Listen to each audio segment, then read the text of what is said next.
2, 1. We're coming at you here, ladies and gentlemen, from this top secret e-course adventures live headquarters. Dum dum dum. My name is Bradley Morris. And I'm Blair Francis. He's the calm one, and I'm the caffeinated one. Welcome to the show, everybody. We have a very exciting show coming up for you. We are going to be talking to our wonderful, friendly, entrepreneurial hippie named Tad Hargrave from Marketing for Hippies. And we're going to be talking about his 10 plus years of his journey of being an entrepreneur who is also hippie-minded, who also works with hippie-minded folks who are trying to do good things in the world, and he helps them get their messages straight so that they can actually do what they're here to do. Totally. We're going to chat a little bit about just managing and balancing your other things that are in your life that brings a lot of joy to your soul while entering the business world. And then we'll get into our How Did You Do It segment. Which we're going to be showing you a really fun rap video that we made that basically breaks down the standardized e-course industry that has a lot of whole like online marketing sort of sleazy douchebaggery sort of stuff versus like pouring your heart, soul, and creativity into your e-courses and blasting that off to the world. So that's a rap video we're going to show you. Totally. Right after this.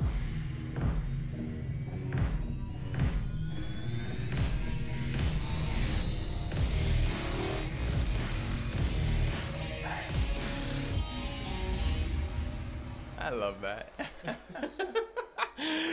So, Blair, I've had this hole in my heart for the last week, and the reason being is the chair next to me here was empty. Oh. Where have you been?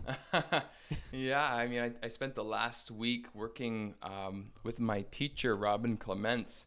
I've been studying for the last year and a bit something called Breathwork, which is a form of conscious connected breathing as a therapy to help people move from their parasympathetic nervous system, which is kind of the flight or fight mode. Like the tiger is out of the cave and everybody's just like, go, go, go, go, go, keeping their eyes peeled, to the sympathetic nervous system, which brings us rest, relaxation, a lot of good hormones that helps heal the body and repair the body. And so this has been an amazing practice of mine for the last year, really intensively. And yeah, he came here to Salt Spring to do his level 1 and 2, and I helped co-facilitate this past week for an amazing group of 16 individuals from all around the world. It was awesome. Sounds lovely. I Yeah. like breathing. Yeah. I like breathing. It's something that most of us humans are forgetting to do. I mean, right now you're watching a computer screen at home and you're probably not even aware you're breathing. But if you start breathing right now, you're going to feel a whole lot better while you're watching the computer screen. So let's everybody just take a breath. Totally. It's So you did that for a week. You just breathed. just breathe. Amazing. Yeah, professional breather. Amazing. You know, most people actually don't recognize how little they actually breathe.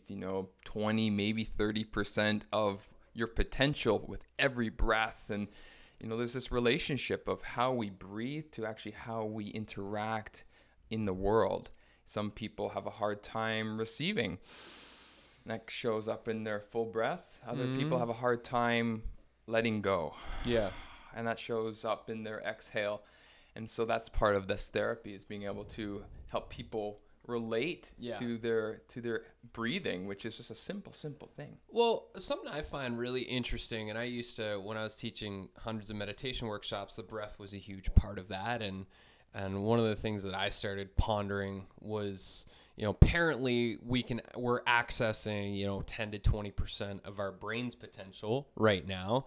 And apparently we're using maybe 20% of our lungs capacity right now. Is there a correlation between how we breathe and how much of our mind we're able to use? And so, Totally. I mean, I know, like yesterday, for example, I took the afternoon, and instead of being on my computer doing some work, I took the opportunity to take 2 hours and I ran up a mountain, and I was breathing. I'm sure you're breathing really hard pretty good after in that. the afternoon heat. And yeah, I was just like, so much creativity, so much clarity, so much peace of mind came through. The things that I was stressing about were just all kind of letting go as I was doing it. And so I think it's just something to remember is like if we want to access our human potential as individuals, then maybe try accessing our lungs potential and start breathing deeper, more often, more consciously. You know, it's this thing when we go without food, you know, we can go for almost a whole month or maybe even 2 or something like that. Yeah. Until we reach that point where we can no longer live. Water is like a week, but breath, it's such a life force, you know, life giving substance that we take for granted. And I really personally feel that there's a relationship to us breathing full and complete and the abundance and prosperity that we seek in our lives, the amount of love that comes to us, the amount of abundance and prosperity in our business endeavors, just right across the board. So yeah, while you're watching this, do your best to see it just start to become conscious of your breathing. And this takes us to our first unexpected commercial break of the show. If you're looking for support with your breathing, then go to bradleymorrismeditations.com, and there you will find a library of more than 32 conscious breath and meditation practices with custom composed music by Blair Francis Armstrong. It's true. Now back to the show. Dun, dun, dun.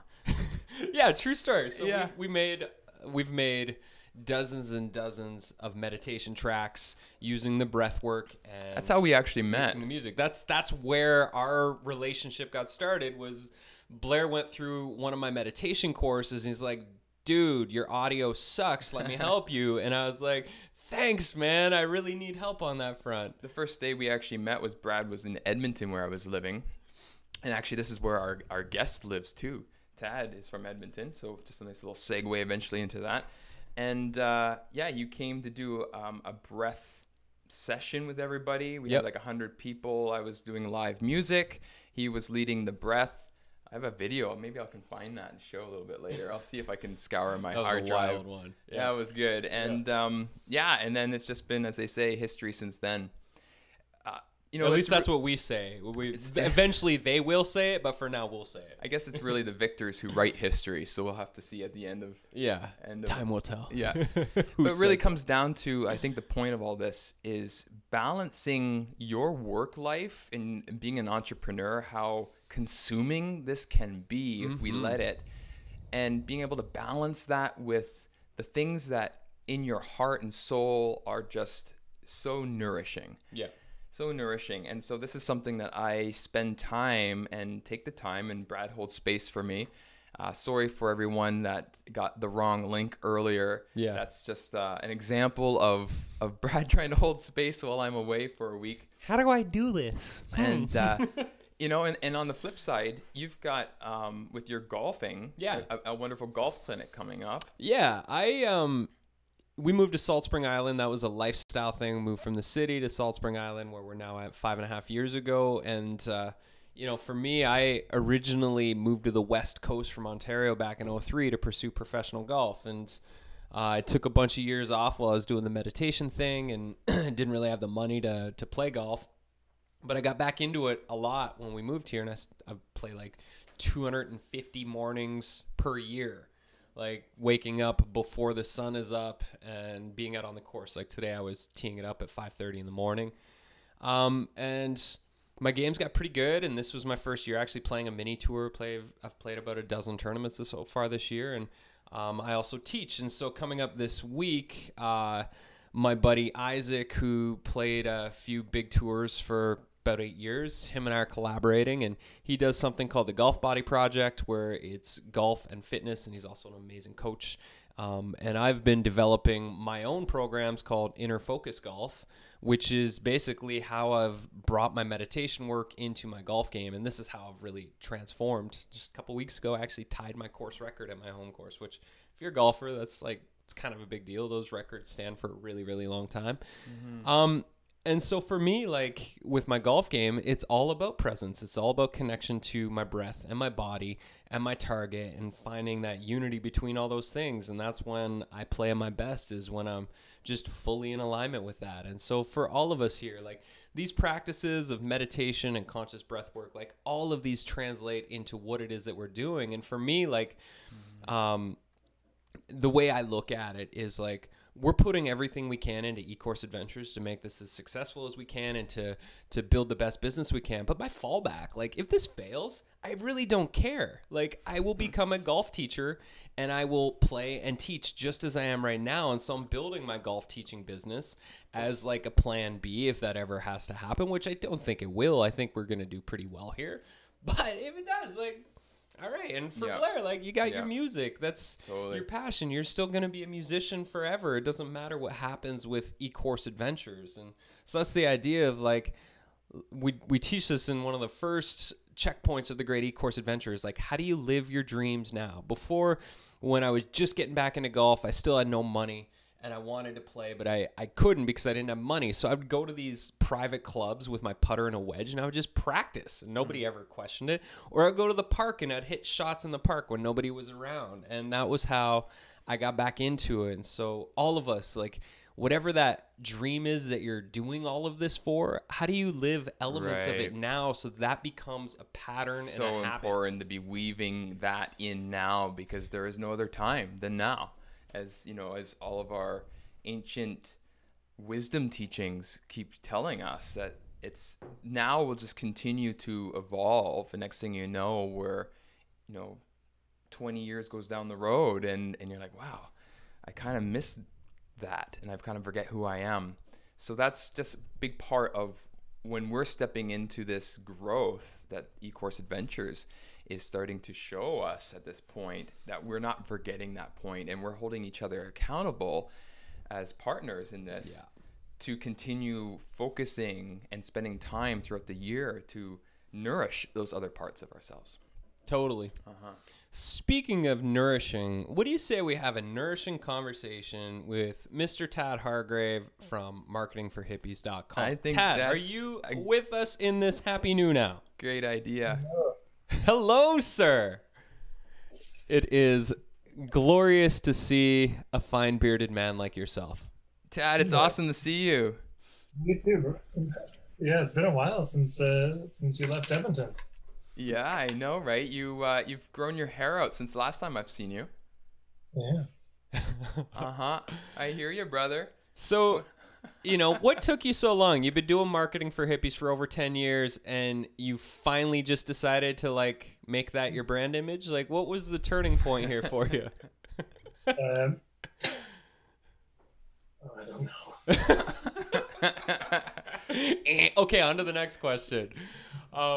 So, we wanted this to be a little bit different than we've had you on our show and come teach some webinar workshops around point of view marketing and niche marketing. And we've done those a couple times each with our eCourse Adventures crew. And I actually personally, like, this interview is a lot for me because I don't know the depths of your background and how you got into doing what you're doing and how you segued into the two worlds of marketing and being a conscious hippie-minded entrepreneur. And so maybe you could kind of give all of us, because I know a lot of your fans and followers will be watching this. Well, maybe they don't know your roots as well. Like, how did you get to becoming the marketing for hippies guy? Like, what was that step you took?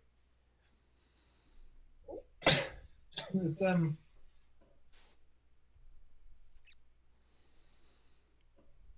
Gosh, yeah, just I'm pausing because I sometimes am puzzled by it myself. Sometimes I'm like, how am I a marketing consultant? Yeah, what the heck? How am I here? I worked for a franchise of Tony Robbins when I was 18, and I did a lot of sales and some marketing for them, and ended up leading some workshops. And there was a lot I learned that was really good, that was really useful, but there was also a lot I learned that was stuff I sort of unpack and teach against this kind of pushy, aggressive focused on getting the sale, overcoming objections, going for the close kind of thing. And I just kind of drank the Kool-Aid on a lot of that stuff. I think like a lot of us do in different domains of our life, because we're young, because we don't know better. It seems like the only thing to do. And so, but I just didn't sleep well, because as much as I tried to rationalize it to myself, it felt not good. And I was getting feedback from friends that I was becoming more fake and more plastic, and which didn't feel great. But I just didn't know what the other options were, and it really felt like, well, I have to do this.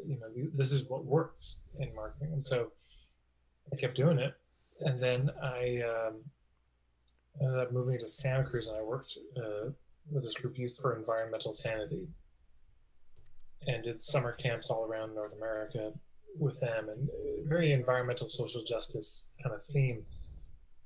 And I started to have my politics change, because when I got into it, in my late teens, I was, I don't know, very Puritan, Christian, capitalist, raw vegan, kind of a lot around purity, and basically feeling like, well, the system works if you work the system, and capitalism is good and it's just misunderstood.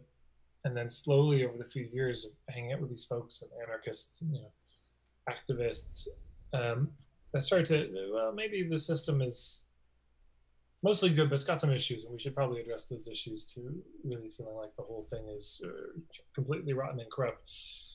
But I also still had this interest in marketing and this kind of nerdy fascination with it, and came to realize that, local mom and pop shops and massage therapists, life coaches, permaculture people, and, crafters, this is not Monsanto. And that most of us are still trying to figure out how to pay the bills while we're doing the work to change the world. And so I just thought, man, most of them are terrible at marketing. So I just, after enough conversations with friends about this, I started doing some workshops, and the first ones were terrible, and then they got better, and I just kept going. Yeah, that seems to be the correlation that I see all the time with a lot of friends who get into business. Is they love what they do, but they hate marketing. It's this idea of what marketing is that we see the big guys out there doing. We're pummeled by it. We're abused by it. We don't want to participate, but it's an essential part of getting the word of what we do out. And that's where I've sat in on your marketing workshops in the past, and it's phenomenal what you teach, and you do it in a way that makes sense and connects the heart to the actions of marketing, and it's such an important piece of it. Well, it feels like there's often it feels like a choice for people. Like, I either choose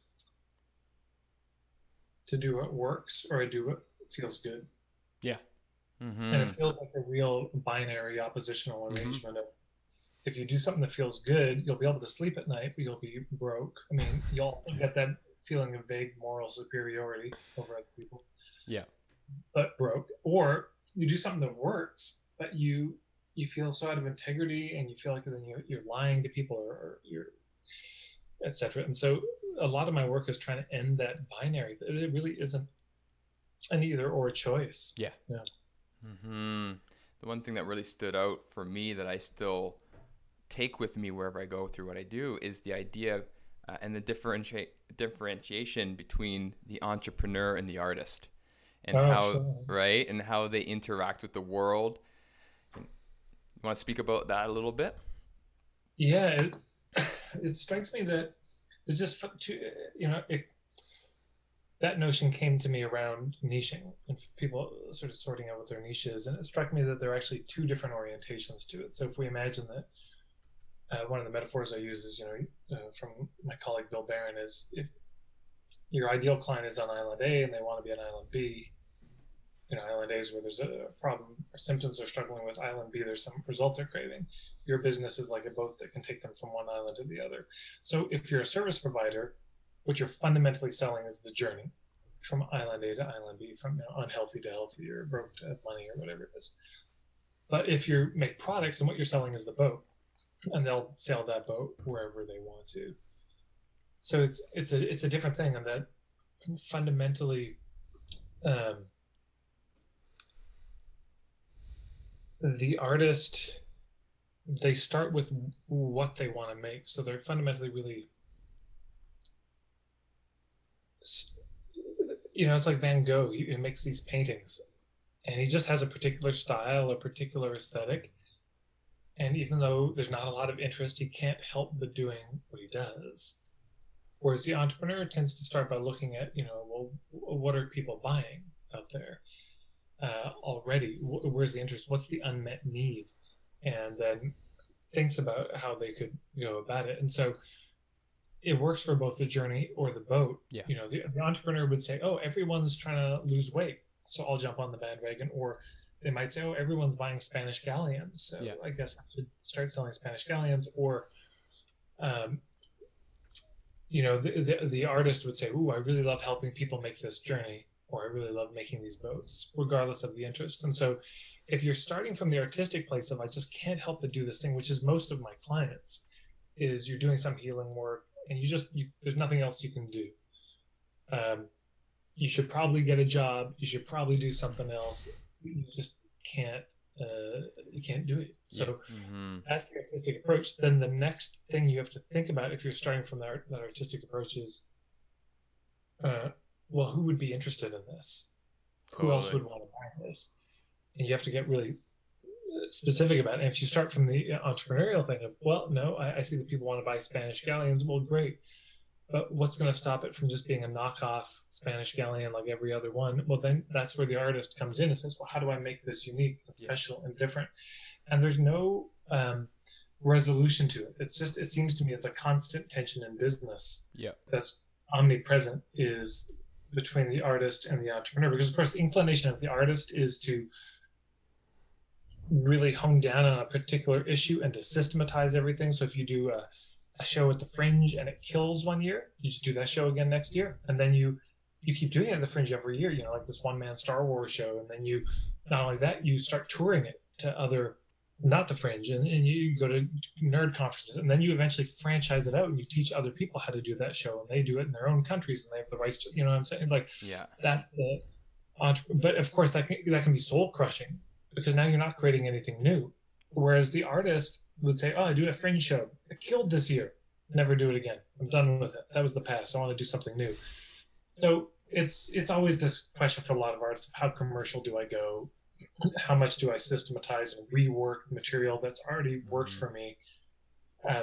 Because of course on the extreme side of that, you've got people like Gary Coleman, from the TV show Different Strokes, what you talking about, Willis, whose whole life gets distilled into a catchphrase. And how many actors have had that, where it works, it pays the bills, it's popular, but you don't want to do it. And then other artists who do this really avant-garde stuff, and maybe a generation later, everyone's admiring how brilliant and ahead of their times they were, but they're broke at the time. I totally think of Jim Carrey in that example. Right? He's been kind of typecast as this comedian, which is a big part of his career. But now that he's been getting into painting and he's good at it, people aren't taking him as seriously. And so it's just an interesting correlation of just how that works, and being an artist compared to the entrepreneur, and finding that balance. I think of how we got started with the great e-course adventure. We had the e-course blueprint before. It was fulfilling the need of teaching people how to build a basic step-by-step e-course. And then our inner artist was essentially dying. And we're like, okay, this isn't working. We wouldn't buy what we're selling because it's not our flavor. It's not our personality. And so then we're like, well, what would it look like if we actually created something that was fully us and fully creative, and we just brought the artist into it? And now, what we're trying to do is help entrepreneurs bring their artist into the forefront of what it is that they're offering with their e-courses and their online education experiences. And what we're witnessing in the last couple of years of doing this is most people don't even know what that looks like. Oh, you mean you're giving me permission to be creative? You mean I have permission to create anything to do with my brand. And it's just like, there's a little bit of a learning curve here of like, yes, you can be incredibly creative and professional at the exact same time. And there's this like bringing that artist out. And I think like the more people with their business and their products and their services that allow for that, like, I'll just call it authenticity because it's a blank canvas word, but allow that like inner artist to really shine through, they're going to stand out. And I look at like our brand compared to all of the other people teaching people to make e-courses, and it's kind of like it's a shiny thing, and it really does stand out. And that's because there's so much creativity that was infused into it. The artist's passion. Yeah. Compared to just that sort of like meeting the need cause. Yeah. Which we're still doing, you know, and that's the beauty of what I love to do is how we're teaching artists how to be more entrepreneurial and like kind of step up their game a little bit, but we're also teaching entrepreneurs how to be more artistic, right? And it's just like merging those worlds. Yeah. Now, just like a little pivot on this conversation, because your business model has always intrigued me. Okay. You know, you travel around the world leading marketing workshops for hippies on complete and total trust that they're going to pay you because of your pay what you can business model. Now, can you just tell us, because I copycatted your business model back in my meditation days when I first got into online courses. I'm curious to just talk about how you arrived at leading workshops, weekend-long workshops, like, 16-hour workshops where people pay you at the end of the workshop based on value received, because it's amazing. Yeah, well, it started because I was going to Fairfield, Iowa. My friend Ocean Robbins had a speaking gig, but he couldn't make it. And he said, "Do you want to go in my place?" He's speaking to kind of about environmental change making and stuff. I said, "Sure." So I was in touch with the coordinators. I said, "Well, I'll be there for a few days for the whole thing. So why don't I could run also a circle for young activists? Great. So what about a fundraising workshop? Great." I said, "I've been getting into this marketing stuff. I can do that too." Great. So I was just busy the whole time. I felt like a little D-grade celebrity, and it just went really well. And I loved Fairfield. It's this crazy town in Iowa where the Maharishi University of Management is. So there are these 2 gold domes. Half the town meditates twice a day. Half the town doesn't. It's a trippy place. And I just was so charmed by it. So then I came back the next year to do a workshop. But, way back in the day, I only had a desktop. I didn't have a laptop computer, and it died about a month before I had to hit the road. And I wasn't able to do any work on it to promote the workshop, and nobody had signed up. And then I was on the road for a while before that. So anyways, long story short, I showed up in Fairfield, Iowa with a couple intro workshops. I had like 3 or 4 people on the first night and 12 people on the next night, 16 people on the next night. But nobody had signed up for my weekend workshop, which it included 3 one-on-one coaching sessions afterwards to integrate. And I think I was charging $1,500 to $2,000 for the whole thing, including the coaching and plus a bunch of materials. And so I did my first intro, and I just and nobody signed up for the weekend. I thought, oh man, this is so brutal. But I don't know how, it is. We start to rationalize it. So, well, I guess I'm not going to make money this trip, but that's business. You got to invest forward, and I'm building relationships with people. Next time I come, So I was fully just resigned to losing a bunch of money on this. And then the second intro, 16 people were there, and I just, on a whim, because, I grew up watching street performers in this busking model where you do the show in advance and you pay at the end. So I basically proposed that. I said, look, we'll cut out the follow-up calls, but you just pay at the end of whatever you want to pay. Because I'm already here in town. It cost me more money to change my flight, so I'm not leaving till Monday. So why don't you just come pay me whatever you want to pay at the end? And people got really excited about it, and they signed up. And I had like 12 people sign up immediately. So that sort of was a wake-up call to have that kind of response. And I did it, and it was such a delight. And then I, of course, I ended up making money on it. And then ever since then, it's just been a kind of tinkering with and retooling and understanding how to do it in a way that works best for everyone involved. But yeah, that's where it started, was just desperation. I But for the first few years, I told people in the workshops, I said, don't get used to this pay what you can thing. I don't know if I'll do this next year. It's still early. I'm still testing it out. I'm not convinced this is going to be sustainable. So I'd only done it a few times. And at a certain point, I just stopped saying it because it was clear that it worked. Yeah.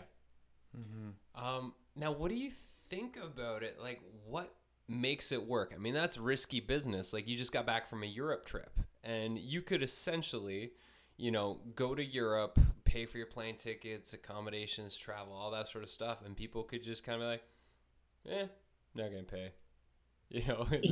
like, Yeah, well, you got to be good.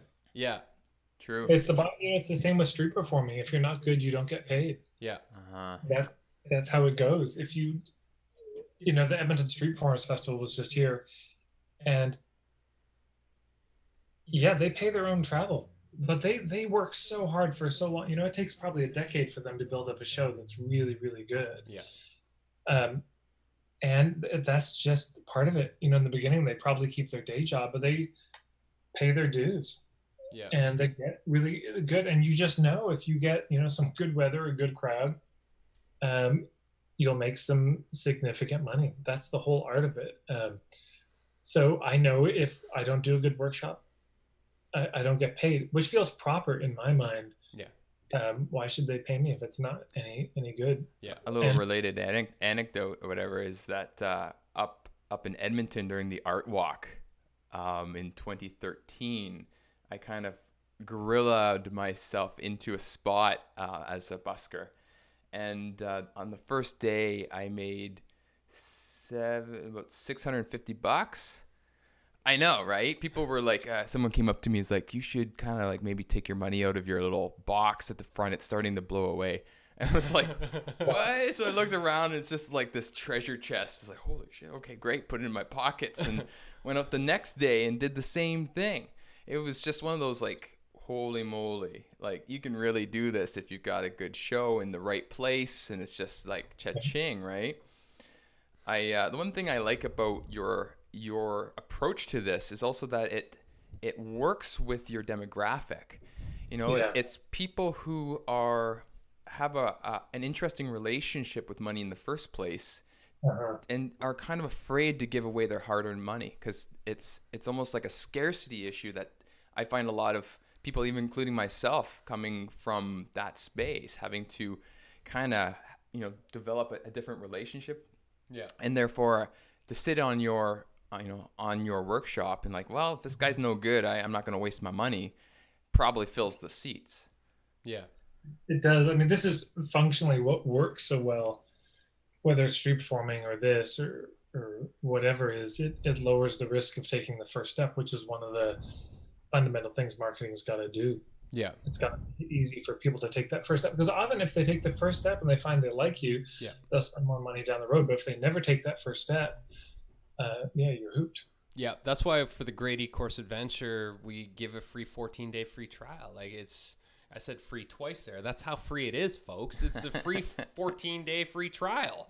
Yeah. And that gives people the chance to like binge watch the course and come to a coaching session with us and experience the community. If they don't like it, then just cancel. And that's that. And I will say I got inspired by the pay what you can model, and I did that with my meditation stuff for years.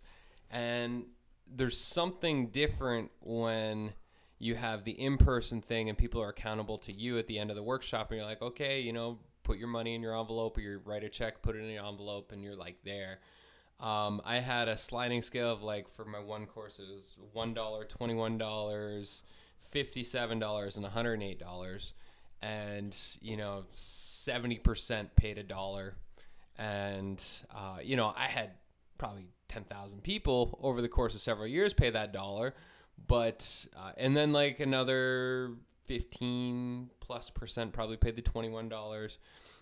These numbers are definitely estimates, but I think there was less accountability. There was less, even at the end of the course, I would have it, if you took a lot away from this, then make a donation back based on the value received. And very few people did that. And I think there's this like disconnect that happens online that people are like, oh, this isn't a real person, or oh, this person must be crushing it, so I don't need to like contribute to their thing. There was definitely a disconnect, but I did it for about 2 years as an experiment, and I mean, it definitely helped me to expand my reach, which in the turn ended up bringing me a lot of licensing opportunities, and it's all kind of balanced itself out. But yeah, very interesting. Do you recommend this system for others? Well, I recommend figuring out ways to lower the risk for people to take the first step. That's the fundamental. Everybody I recommend to.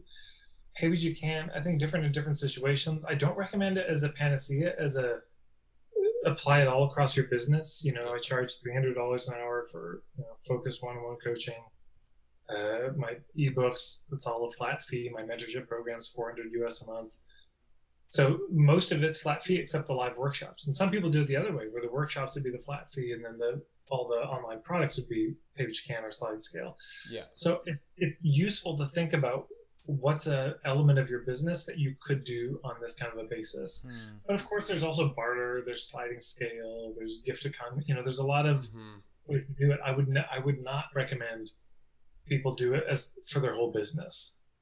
I don't think that works. I don't think that's necessarily sustainable. You know, if I were to just tour and I wanted to be on the road all the time, I might just do that.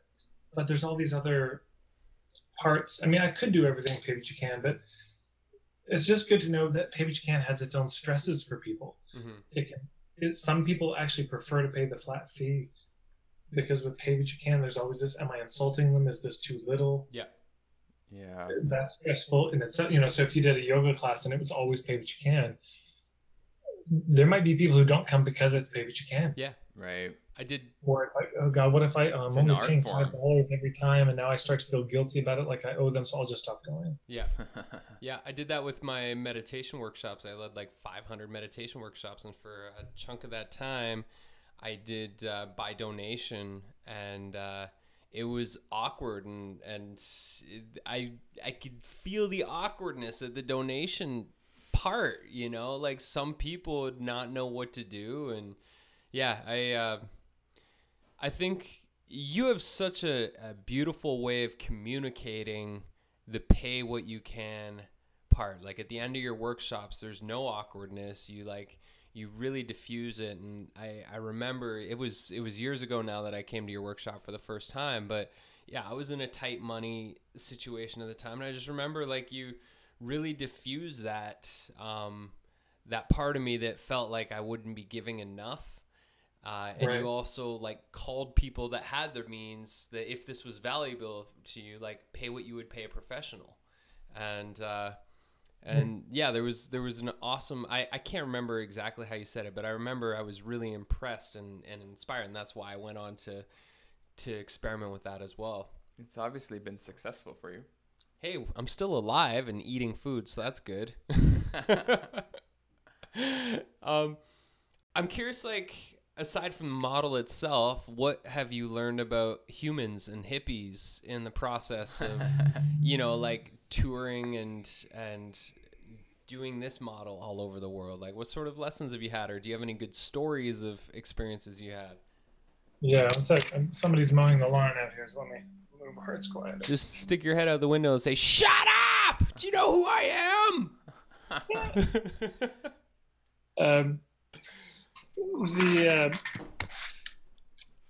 Gosh, what have I learned? Well, in terms of the pay what you can thing, I've learned that. Let's get set up. I've learned that people treat you about as well as you ask to be treated.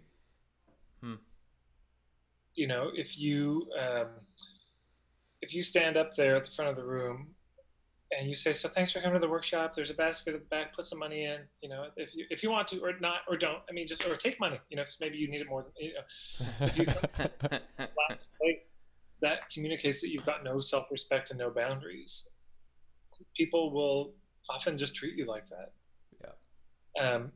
You know, very few people walk up to you at the end and say, "Can I give you a coaching session on this?" or do some intervention. They'll just, yeah. And so this shows up for clients in a lot of ways. Of it's not just pay what you can, but you don't have a cancellation policy. So clients keep canceling last minute because there's no consequences for not canceling. Yeah. Or sessions keep running over time because you can't stop your clients, or they keep paying late and less than you asked, and you don't say anything. So then people will just say, well, oh, I guess this is okay. And so with pay what you can, there is something about the way that we ask for the money, the way we position the whole thing, that can communicate a sense of self-respect, a sense of boundaries in a certain way. And then people I find do tend to honor that. I've had people send me money years later that they wanted, like a $500 check that came 5 years later. Wow. That's pretty Somebody special. promised, had to kind of renege on it and couldn't pay it. And so I've had that. And yeah, and I've also seen that people, I don't know if this culture is particularly big on courtesy. I'll say that. I don't know if being raised in this dominant culture in North America is the best schooling for how to treat other people well. Yeah. Mm-hmm. So it's nobody's fault. This isn't a kind of finger pointing or blaming thing, but it seems to be how it is. And it's good to know that walking in, because if you start doing this thing and making oneself very vulnerable and extending this level of trust to people, and one does it naively, one can really get taken advantage of. I mean, how many people have kind of admitted something very vulnerable on Facebook only to be pilloried and attacked? So we don't want to be naive in anything that we're doing in our business. And yet, if we're able to stand strong on ourselves, I find people do tend to respond to that. There is something very attractive about self-respect. Yeah. And there's something repulsive about a lack of self-esteem. And it can, I've been thinking about this for a while, of how there's this dynamic between the predator and the protector. And there's this relationship they both have that is worth knowing about, that they don't exist independently. They don't exist as, I don't know, abstract archetypes, or they're not just constantly there. They're brought into existence by the presence of something. And it's the same something for both of them. Meaning, without that something, they're not there. And that thing is weakness or vulnerability. That when weakness and vulnerability appear, those two things appear. And of course, in this culture, we certainly have both. There's people that when they see weakness, they step in to protect. And there's people who, when they see it, predate, and take advantage of and try to get something. And of course, we've all got both. We all have an inclination for predation and for taking things without asking, or before there's a capacity to give it even, or give consent or permission. So I wish it weren't more common, but it does seem to be. Mm-hmm. So it's important to know that that's out there, and to set up the necessary containers so that gets that part of people that might want to take advantage sees that this isn't weakness, or it's a kind of vulnerability without weakness. Mm-hmm. Yeah. And then that part of people that might be predacious kind of step back and don't take advantage, because it is out there. Of course, all of us have been taken advantage of in business, romantically, friendships, the betrayals. It's all there. Yeah. Now, I'm just curious, because I think 100% of the people who are watching this now and in the future, we're all teachers. We're all sharing what it is that we're passionate about. I think as an experiment, we all need more practice teaching what we want to teach. I'm wondering if, have you ever given a challenge to people, if you're feeling called, do a workshop and just experiment with this model and see if it works for you. The pay what you can model? Yeah. Yeah. I mean, it takes courage to do it. And it's, it could be a fun experiment to offer people out there that are listening, I'm curious. Yeah, it's have I done that? Yeah, I have, but I've also cautioned people a lot about it. It's my next ebook. It's in the process of being written right now. Is how to run pay what you can workshops. I always tell people just before you do it, talk to me because it's not as simple as just putting on a workshop, putting a basket out at the end, and asking people to give money. I mean, you'll make some money, but Yeah. there's better ways to do it and frame it that will feel better to everybody involved. Um, and be more profitable, et cetera, et cetera. So Right. I would not recommend somebody listening to this to just like, oh yeah, let's go do that workshop I always do for Yeah. just pay what you can, because there's at least two or three things I could say about it that would be helpful, but it'll be in the ebook. So One of the things that we've been noticing just like in our model, because with the Great E-Course Adventure, it's this interesting dynamic between, it's a business course for people looking to be developing their e-course and being entrepreneurial, but we do it in a way that's kind of quirky and fun. And we've gone through a lot of different models ourselves just with that, just, Yeah. exploring and experimenting. And I find, just witnessing this relationship between when it's priced low, we get people who, Oh, it's a good deal. oh, it's a good deal. I'll And take that. I'm right? never gonna do it, but it is a good deal. I don't want to miss out on that. yeah. And we find that sometimes they're not really committed. Yeah. Is a big part of it. And then we're also looking to help entrepreneurs that, might actually be making a lot of money and in a different sort of bracket of experience, so to speak, of just where their income is, and they look at something that's $40 a month and it's like, well, that might not be worth anything. Yeah. But if we Right. price it all of a sudden at $500 a month, all of a sudden there's an art form that we're witnessing. Yeah.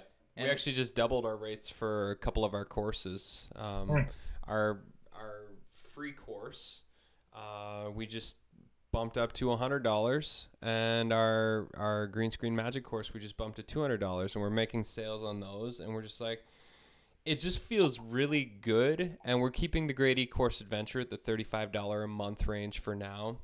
But for us, it felt like a really important step because of the tools that people are receiving by signing up for these courses. We're like, you know what, we need to take these serious. The Great E-Course Adventure is kind of like the path, and then the deep dives are these other courses. They're like really deep dives to go much deeper into the topics that we're teaching. Specialize in parts. Yeah.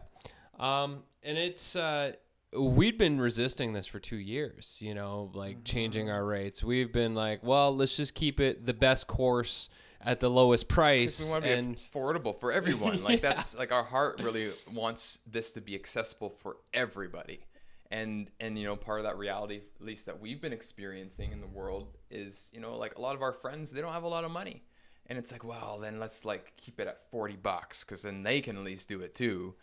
But then it doesn't seem to work. We did the $35 a month for a year and a half as the experiment, and it wasn't a sustainable business model for us to date. And so we're like, well, we need to shift some things around. And so this is the new experiment. And if in 6 months from now, this experiment doesn't prove to be beneficial for us and for the people that are signing up for our courses, then so be it. And what we're finding as well is like, with increasing the prices, people are going to take the course more serious and complete it. And for us, like our goal is completion rates. We want people to get results. And if they have a higher vested interest in the course, then they're more likely to actually follow through and do the work rather than just kind of linger and not be a part of the community and the experience. Right. And this is all theory. It was just like a week and a half ago we made the switch, and so far, it feels really good to have done that. Yeah. It's just a dance. Well, and this is, part of, I feel like one of the roles that marketing needs to play is also this kind of filtering role where your marketing, it's not just trying to get everyone to say yes. It's trying to, make it easy for the right people to say yes, but the marketing is actively filtering out people for whom it's not a fit, because there are consequences of having people say yes who aren't a fit. And one of those consequences is just a bad word of mouth. People say, oh, I joined it, but it didn't really do anything. Or, refunds and complaints. And all this hassle, or you feel guilty because you can see people are spending money and they're not getting anything out of it. So one of the things, I did was I created this Are You Sure page for a number of programs. Because when I started to notice people weren't a fit, but they're still signing up, there's a page where it just slows them down and says, okay, look, thanks for wanting to sign up. I'm flattered. And, you probably didn't read the whole sales letter. You didn't really think it through, because I don't. So here's the most important pieces below, not the whole sales letter, but any things that might decide, So I'm just wondering if you could do this with the Great E-Course Adventure, something where it'd be like, look, we're hippies and we have these huge social consciences, and this makes it crippling for us when people join and don't do anything. Yeah. So if you're going to join and spend money and just not do anything, it makes it hard for us to sleep because we feel like we're taking advantage of people. So before you sign up, we just want you to meditate. Maybe we'll lead you on a little meditation right now. Like, is this the right time for you? And here's some things to help you figure out if it might be the right time. And, there are little things we can do like this so that people aren't signing up who aren't a fit. And then we sleep really easily because we know we've actively tried to dissuade people. Yeah. It's funny, just in my mentorship program today in the call, there was a woman who had a client that she had some kind of red flags about, and she actually had two that just felt off about them. And I said, well, one of the things I would do is go over your sales materials and ask yourself, how could I make this sales letter repulsive to those people? So they would actively exercise. They would never want to sign up. Maybe they'd even be offended. Great, fine. Yeah.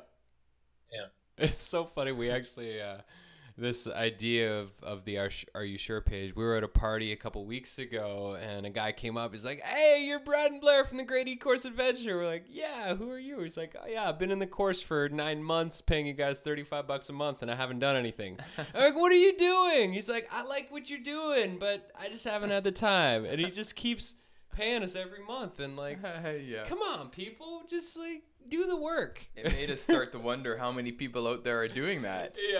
Yeah, exactly. And for us as a teacher, the most delightful thing is, and as a creator, is when we get to witness people interact with the thing that we imagined and then created and put out into the world. Like, that for us is the true joy. And to get the feedback on people like actually going through these courses and stuff like this. Like with Green Screen Magic, like anybody that's actually doing that course, it's crazy fun for like anybody that wants to learn how to use these magical devices called a green screen. But but when we don't see people saying this is the coolest thing ever, we're like, we know if somebody's going through the course, they're gonna be messaging us saying, oh my god, my mind's blown, like how did you guys do this effect and all this sort of stuff. But when it's silence, we know like you're not doing the work, because you'd be like taps on the shoulder saying this is so cool. And that's what we want. Like, we want this, so this is so cool, and sharing what they're learning. What's actually really cool is now that we've moved to Mighty Networks, our new platform, it's got analytics that actually show how far our students have gone in each of our courses. Yeah. And I think they're going to be improving that even more so to get even more specific. And it's awesome. It's just all this new information that allows us as facilitators and teachers to help them. Like, you just sent a whole bunch of messages. Last week I spent an hour and a half, and I went through every single person, and I saw where they are in the course. And based on where they are in the course, I sent them a manual message saying, hey, I see you're this far in the course. Where's your video homework that we've assigned you? Like, what are you doing? Do you need any help? Are you stuck on it? And I got so many responses from people who say like, wow, you actually care. Thank you so much. I've been having family issues, or I've been like distracted or whatever. And it just opened up a beautiful dialogue that people weren't really expecting, like that level of care. Well, and let me tie this back to something you were talking about before I came on, of the, we only use 10% of our brain's capacity or whatever. I mean, who knows if it would even be wise to use more of our brain's capacity, or maybe that's just the design for a reason. It might be good. I saw a John Travolta movie about it, and it didn't end well.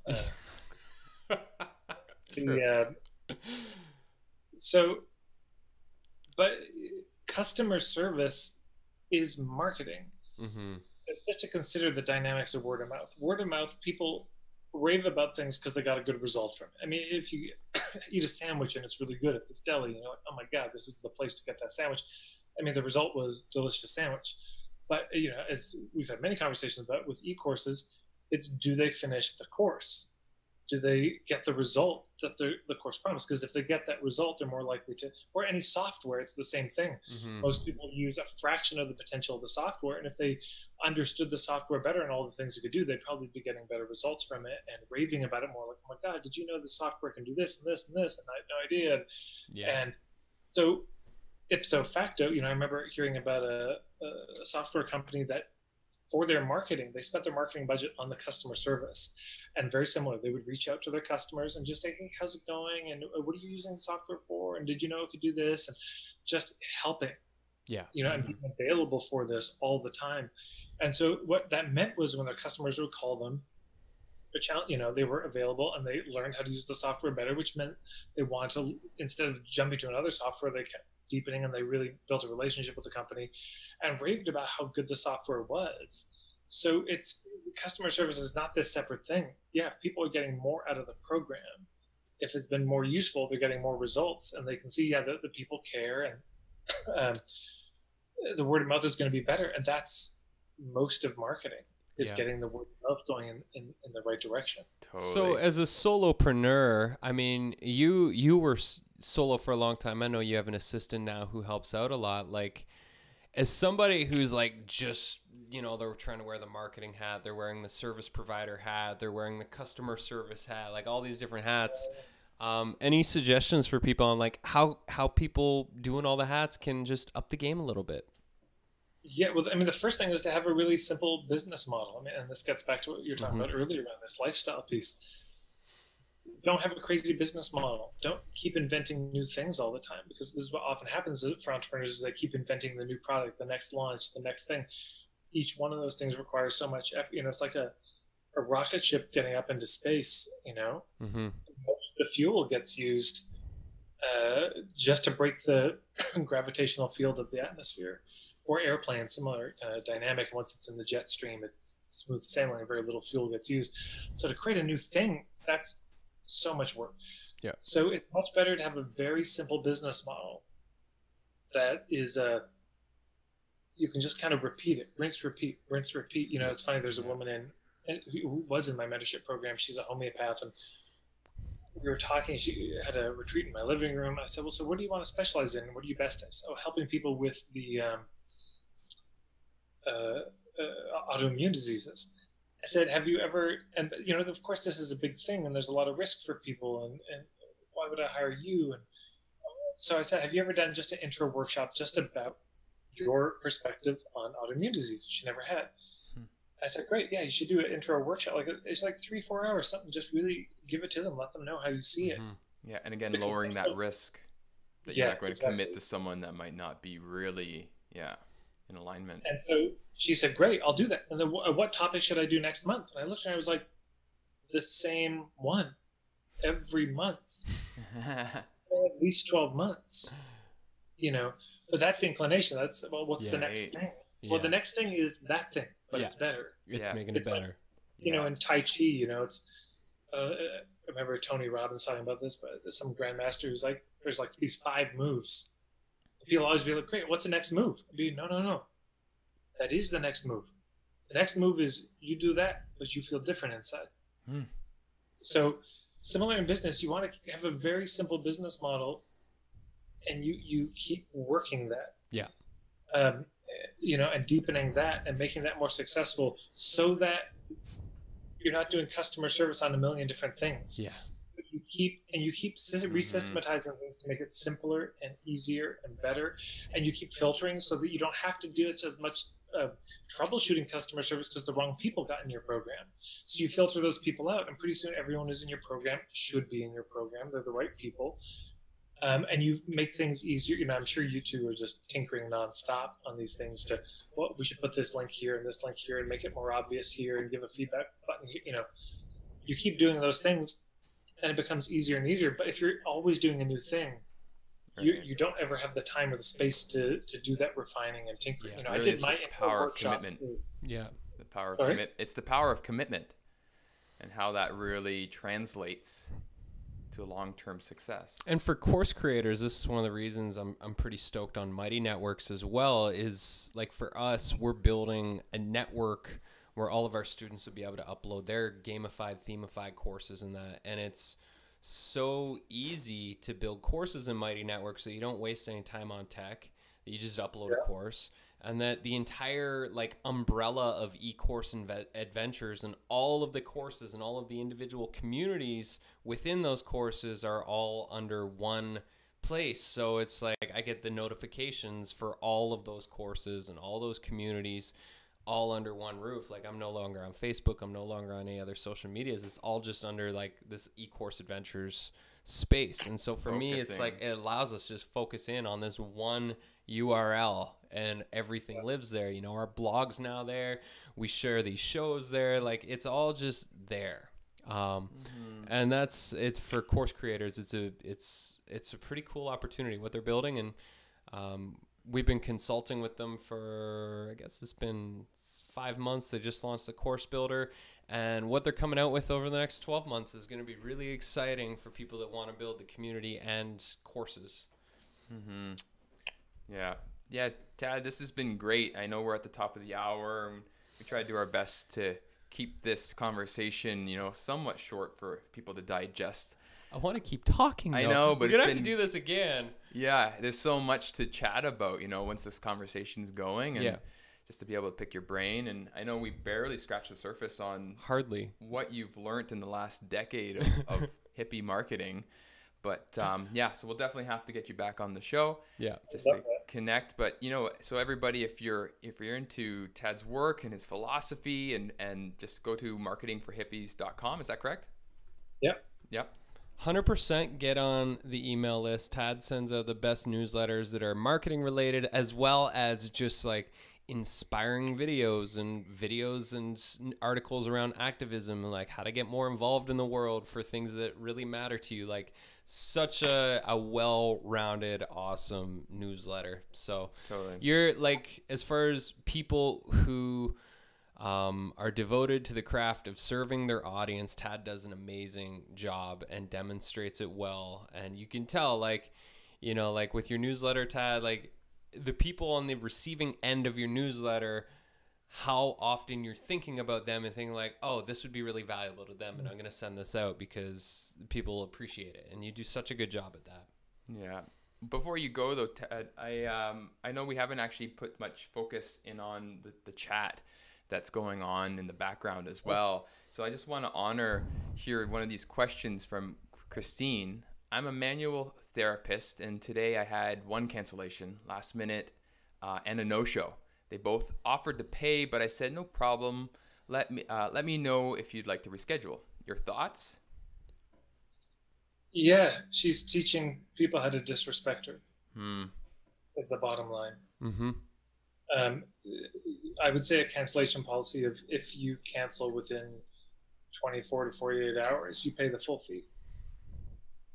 And if you no show, you can book your next session after you've paid for the one that you missed.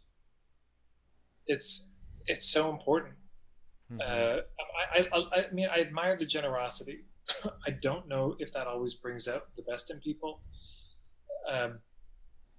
People can just start to say, oh, there's no boundaries here, right? Yeah. So I don't have to, you know, just next time, are they going to be more conscientious about rebooking? And of course, now if they don't know there's a policy and you say, no, you have to pay, that can be weird. So it just needs to be clear. It needs to be communicated explicitly, either in person or when they sign up, is here's the cancellation policy. Right. It's just boundaries. I mean, it'd be like, you know, if you met somebody, you said, let's go on a date, and you get all dressed up, you know, and you're looking good, you're smelling good because you're really excited about this date. Show up at the place and they don't show. And then you get a call a little later, or, you know, you've been sitting there, oh, I can't make it. Sorry. Or they never call, or it's like even half an hour before and they bail. and you just say, oh, it's totally fine. Yeah. There's a similar thing of, Right. that doesn't feel great. It sets that precedence for them to continue, and just others. It's more of the energetic. And I think we all know, like, as a service provider, I mean, I know, like, when I'm going to do a coaching call or I'm going to teach a workshop or any of those things, like, that event is on my mind all day, and energetically I'm preparing myself to be of the highest service to that person, and I'm like trying to tune into the energy field so that I can deliver on that. And so, like, if you're giving sessions to somebody, like, you're mentally and emotionally preparing and clearing yourself to be a channel for whatever it is that person needs. And then if they just, all of a sudden, like, oh, I'm not really feeling it, and they drop out, it's like, you just, your mental and emotional energy was going towards that, and then it just kind of, like, dissolves. It's a deflating experience for sure. Well, and I mean, let me also just say this to Christine. I understand the intention around compassion and being chill about things, and I'm probably too uptight about things sometimes, honestly, but so I admire that.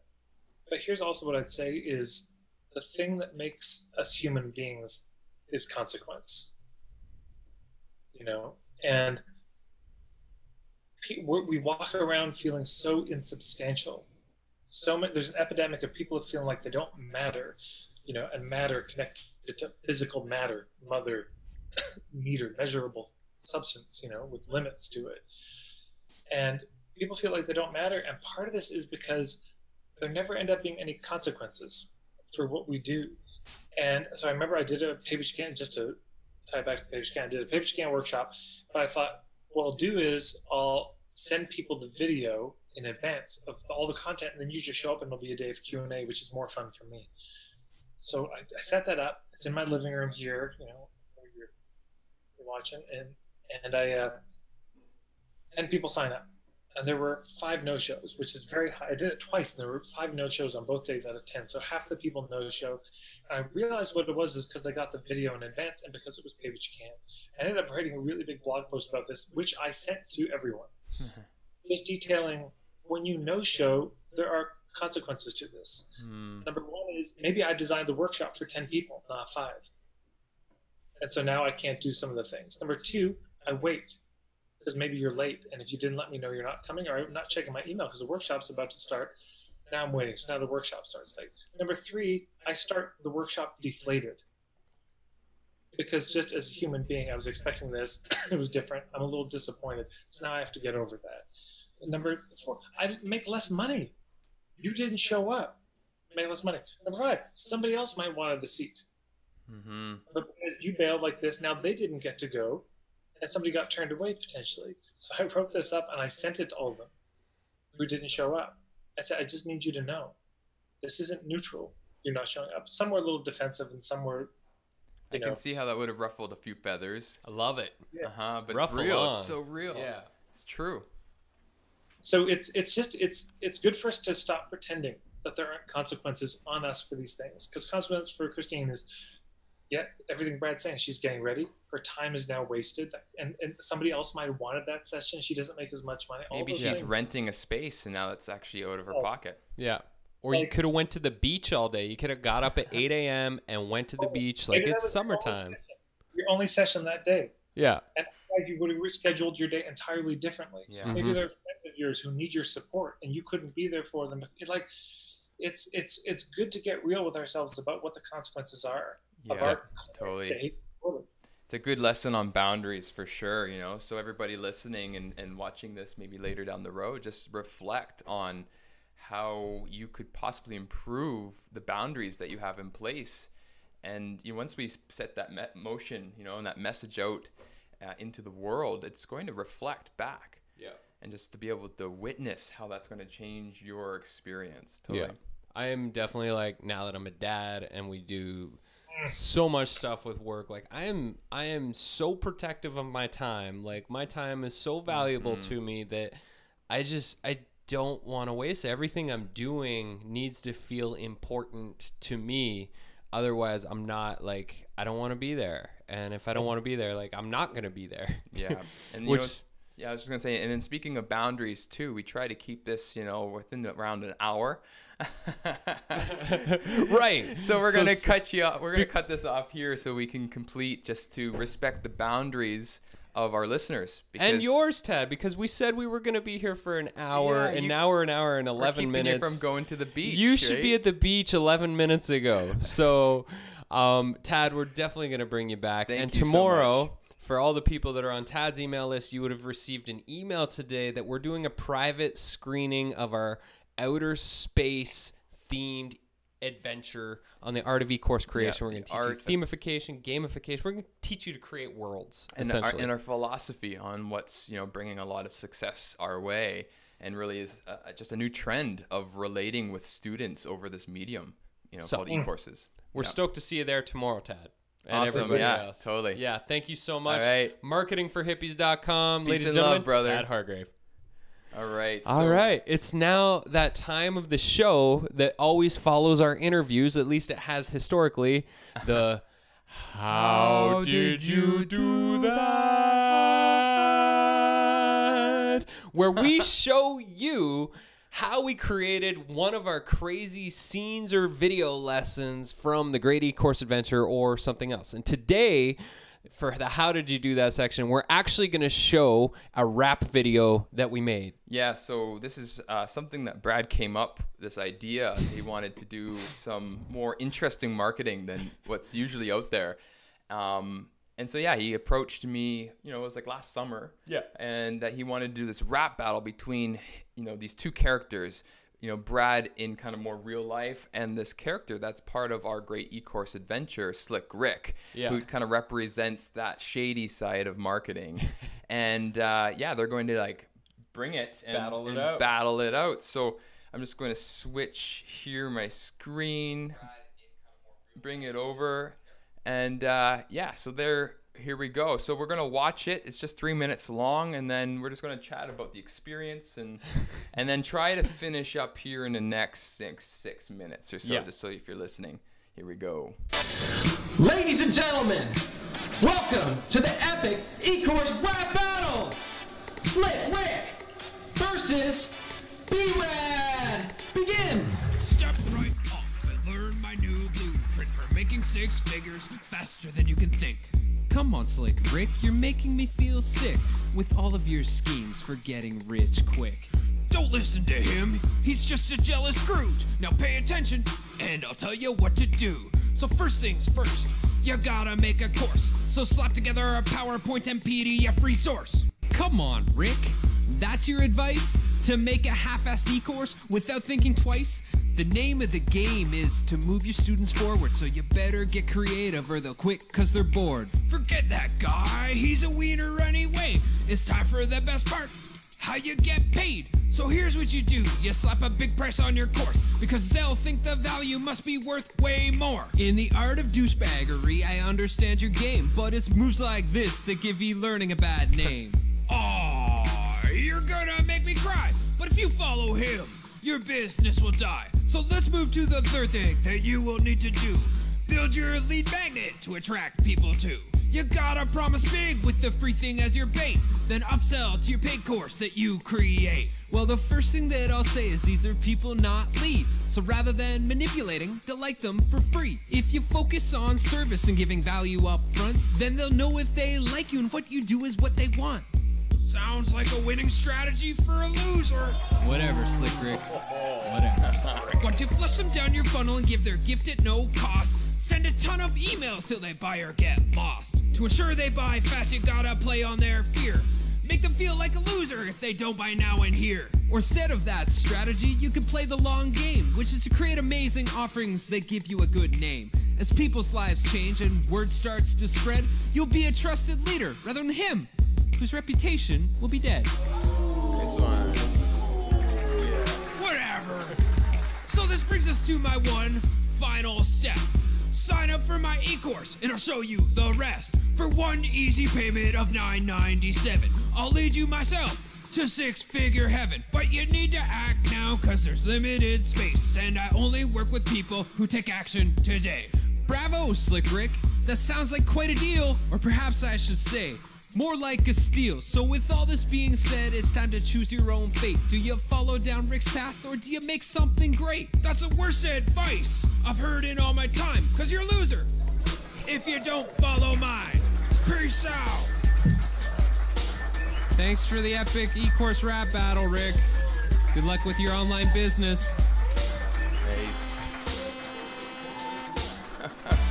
That was fun. Oh man, that was a lot of fun. I remember I was doing stonework at our old property, and I was out in the garden, and the lyrics of that song just started coming to me, and I just kept like line by line. I would just like plug them into my phone with voice to text, and that rap video actually came from frustration. I was just so freaking tired with the sales funnels and like the trying to make people feel bad for not buying your product, and like basically everything Rick rapped about, I was just watching it come and be bombarded into my email box every time somebody was launching a course, and I was just really fed up with it. And we were, you know, really living by these other principles, and I just wanted these two opposing forces to have this rap battle, which, I mean, ultimately we were doing all of the things Rick was saying in that video before the Great E-Course Adventure. It's what most of us learn. It's just kind of the way the industry has evolved. Yeah. And now we're getting to a point where I think we're on to it. Most of us, you know, kind of get upset when we're just bombarded and afraid to give our email to anybody for a free ebook. And it's just like, oh, every day another email. And it's just like, no, leave me alone. So for that one, I wanted that to be my first like big green screen project. So how did we do that? So how did we do First of all, I want to. How did we do that? I missed it.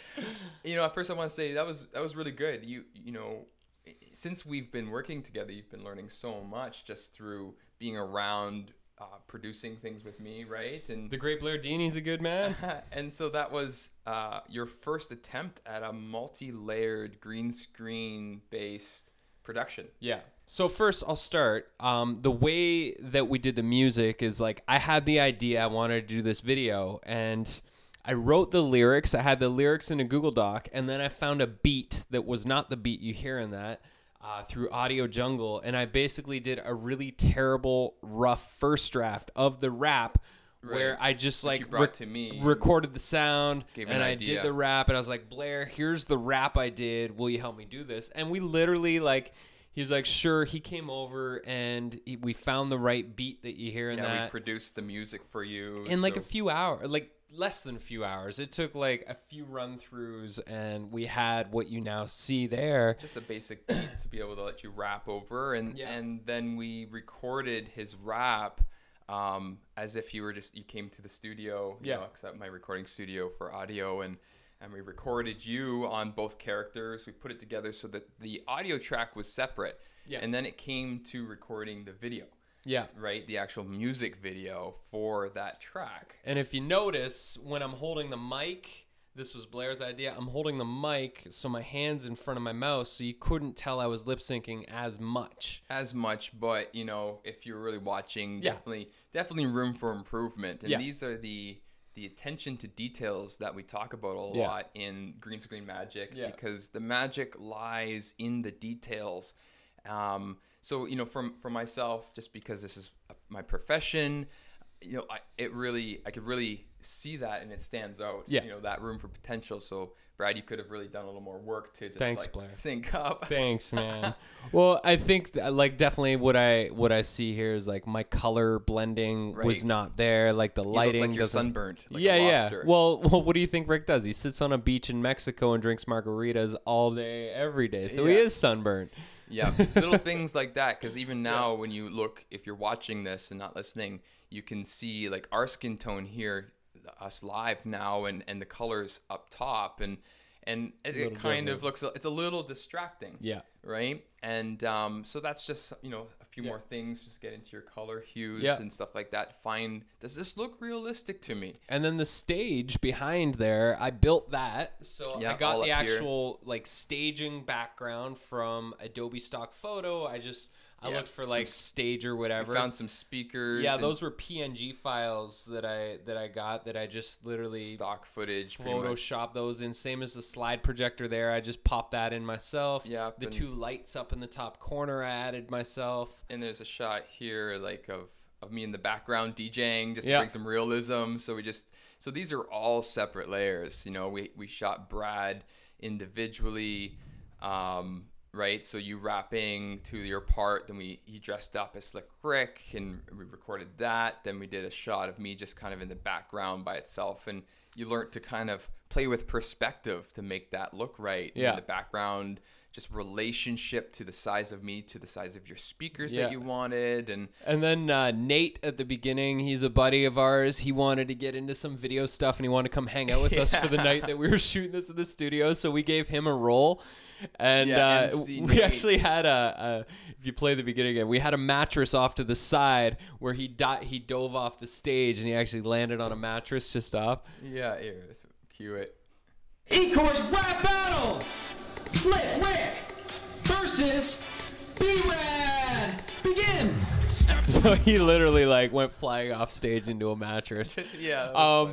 And like, you know, we were filming this on a pretty small green screen. You know, we just had me walk in from the one side, and then the Slick Rick went from the other side. Like, it was pretty small space that we recorded this. If we looked at the green screen footage, our green screen, if you look at where my mouse is for Slick Rick, probably would have ended right here. Yeah. So my camera could have him properly walk off, so therefore the green screen came off camera to properly do that. And same with you, Brad.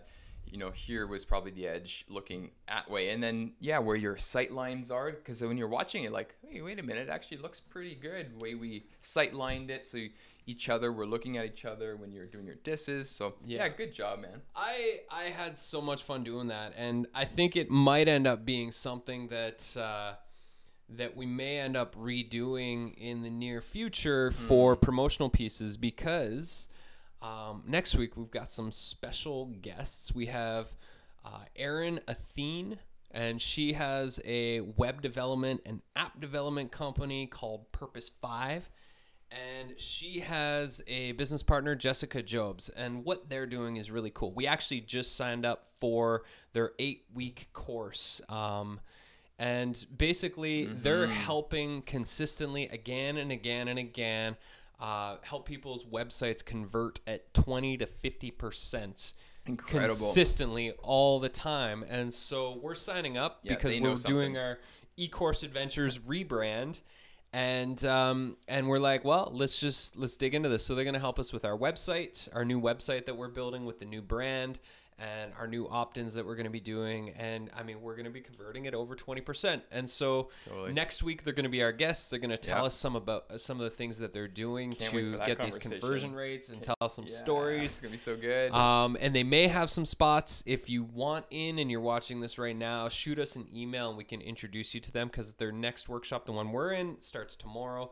And then they've got another group starting next Friday, I believe. So anyways, let us know. It's going to be a great conversation. Erin is a beautiful human being who's had some great success in business, and she's a part of the mentorship program that I joined. I call it CEO School, but it's called the Viatech Accelerator Program. It's going to be a great conversation, so we're looking forward to that. That'll be next Tuesday. You'll get an email if you're on our email list. And subscribe below if you're watching this live on our channel, so you'll also hear about that coming up next. And if you're not in it, check out the great ecourseadventure.com and start our free trial and begin climbing the Mountain to Launch Summit, where we'll help you create the greatest e-course you can possibly imagine. Awesome. So thanks for joining us, everybody. It's been a pleasure. Thanks, Tad, so much. Can't wait to chat with you again. Until next time. Sayonara.